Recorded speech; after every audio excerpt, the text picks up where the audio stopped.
had the amazing opportunity to hear fellow Sonora Writing Group member Matt Peller. Thank you. Yeah. I was not born in Tuolumne County. I was born in the Bronx, and one might ask how I got here. The answer is simple. I retired, and my 4 granddaughters are here. So I am here. My wife and I moved here and have watched them grow up. I'm sorry, I've been speaking too quietly. Conversational tones. I will shout from here on. Thank you. Anyway, this is my 3rd book. I'll speak about the other 2 later. I wrote this particular book for a few reasons. Number one, my father's side of the family comes from this geographic area on the Danube River, now in Serbia, then in Hungary. I learned about the area, researched it when I was looking at the ancestry research that I was doing, And it also is a response to an author who wrote about his family and their experience in the Holocaust, and his questioning of why bystanders stood by and didn't do anything. And I had seen quite a bit of anti-Semitism during my childhood in the Bronx and during my early years of working in the insurance industry. So I wanted to write a little bit about how a family could wind up being distracted and wind up in the middle of a terrible situation where they then at that point had no control over what was going on and what was happening to them. So I decided to write this, and I will read from the middle of the book, chapter 13. The chapter is titled Sophie's Walk, and Sophie is one of the characters in the book. She's Conrad. Conrad is the main character. It's Conrad's aunt, and the family has fled Hungary in front of the advancing Soviet army. She has married a Serbian communist leader, a partisan, and she has stayed behind in the town where she was living, which is Apatin on the Danube River. Just before this, her husband is killed. She is humiliated and forced to flee the town with her father-in-law, and they have begun walking to West Germany. This is after the war. They've begun walking to West Germany to try to find the family. She is walking by herself at this point. The August sun beats down on a heavily dressed woman walking down a dirt road. It is obvious to anyone who cares to look that she is dirty, bedraggled, her hair is cropped short, and she's missing her front teeth.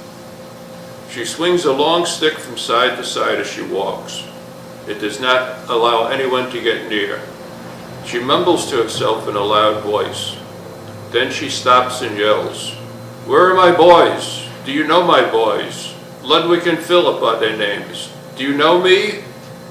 That's right, just ignore me, like I'm not here. I see you, you hear me."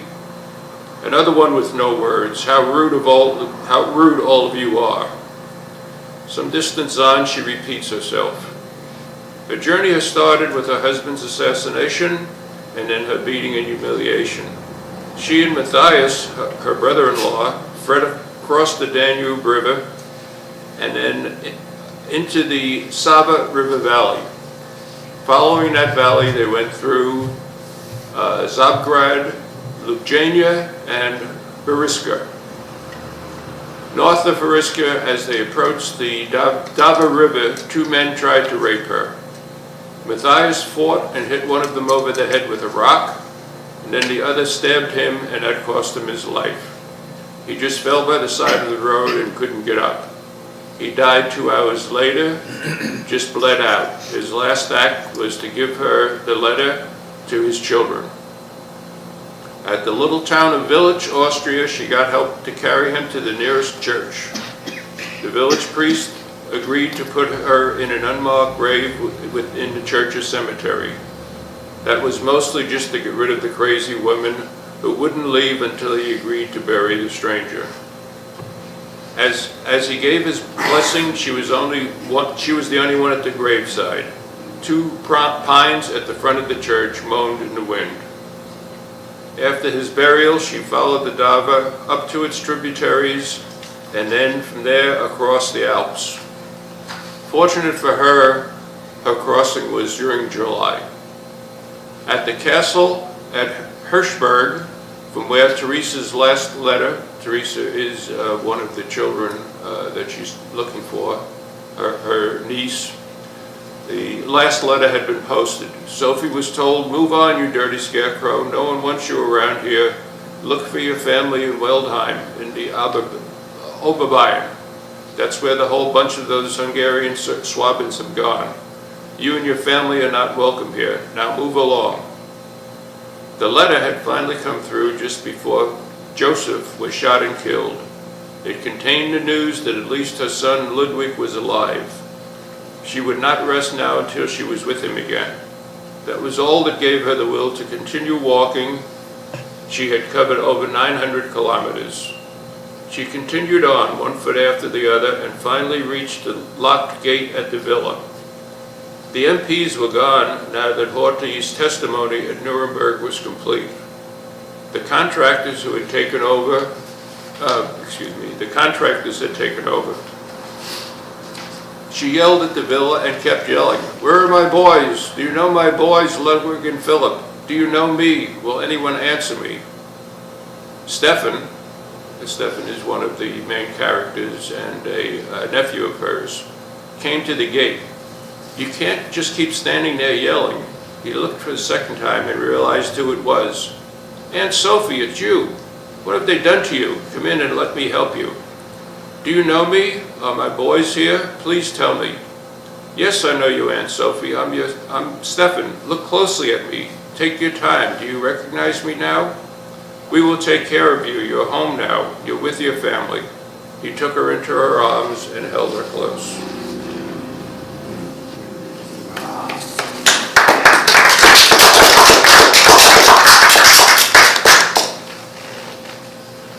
I'd like to read a little bit further on in the same chapter. She has reunited with her family and she's recovering, and she goes for a walk, and the name of the chapter is Sophie's Walk. It was a beautiful early fall morning in 1948 in Oberbayern. The weather was perfect for a walk. The trees were beginning to change colors. Sophie decided to stroll along the Schutzbach, a stream flowing into the Zell Sea. The stream flowed below the hill where the villa was located. She took Paul's dog Molly with her. Molly is the name of my dog, and I promised to write her into the story. So we've had a lot of talk about cats, but Molly makes it into the story. As dogs do, it kept pace with Sophie, running in circles around her at about 25 meters distance. Back and forth, down through the fields, Molly loved walks like this and could go on endlessly. After about 30 minutes, Sophie noticed another woman coming fast along the path behind her. Since Sophie was just taking her time, the woman was walking at a crisp pace. The distance between them was closing. Molly came up to her, placed herself between them facing a stranger, and gave an uncharacteristic deep growl. Her ears went down, back arched, hair along her spine raised. Sophie had never seen her do something like that.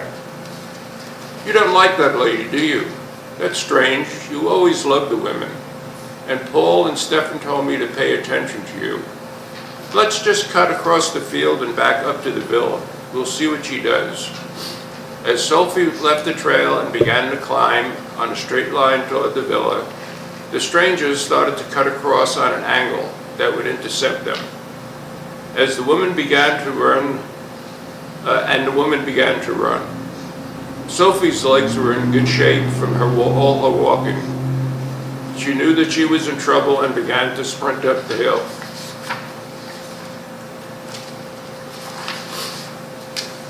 "Let's go, Molly, we can't let her catch us. Go, go." But Molly had a different idea. She turned off and headed straight at the woman. Molly was not a big dog at 10 kilos, but her attack was relentless. It forced the woman to halt, draw her pistol, and fire. The second shot hit Molly, and the third killed her. But a fragment from that third bullet ricocheted off a rock and hit the shooter in her foot.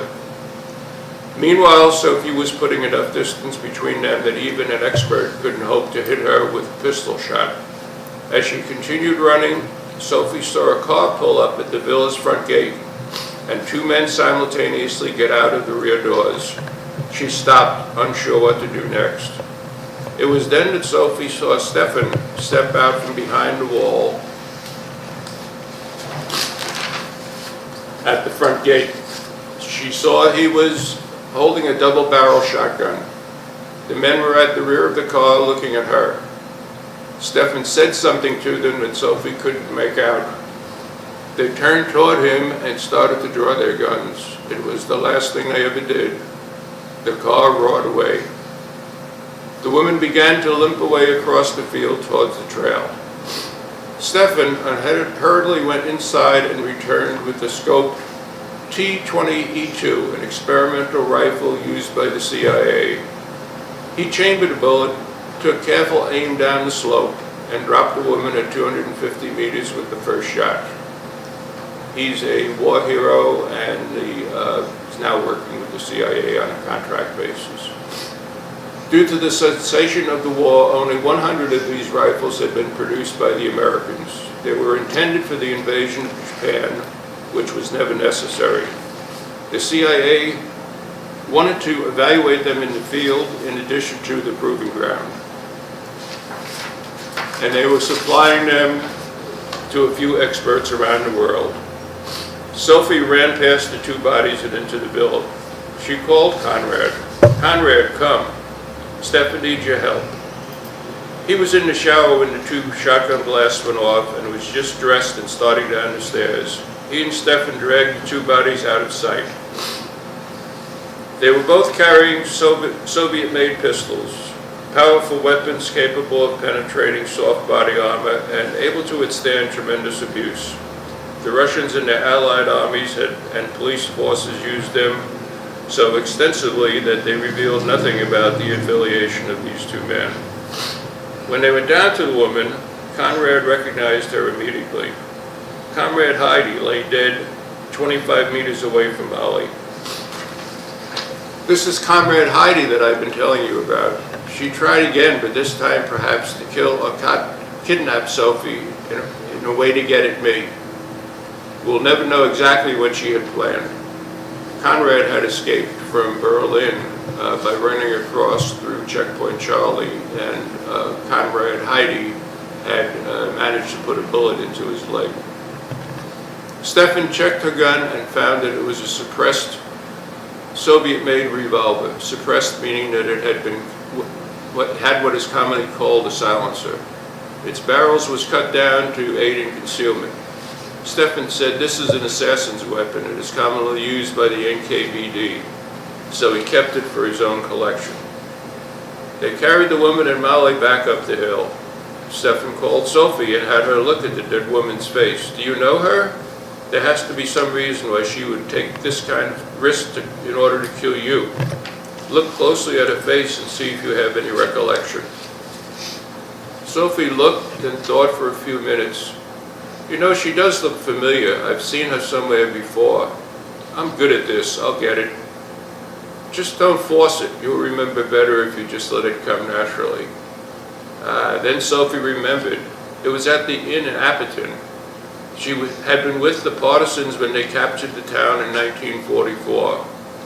They all stayed at the inn, and then she paid in Serbian dinars. Made us take them even though they were worthless. Stefan said to Conrad, "You know, she probably wasn't after you this time. She was probably after Sophie. I'm sure Sophie wasn't meant to get... I'm sure Sophie probably wasn't meant to get away when they killed Joseph. They have only been able to find her, maybe someone working for her dentist. The Serbs want her dead because she knows something. She might not even know that she knows it, or they just might think she knows it. Comrade Heidi may have been a double agent for the Serbs. And that's important, that section for later on in the story about what transpires with the family and with Sophie over the coming years. So that's...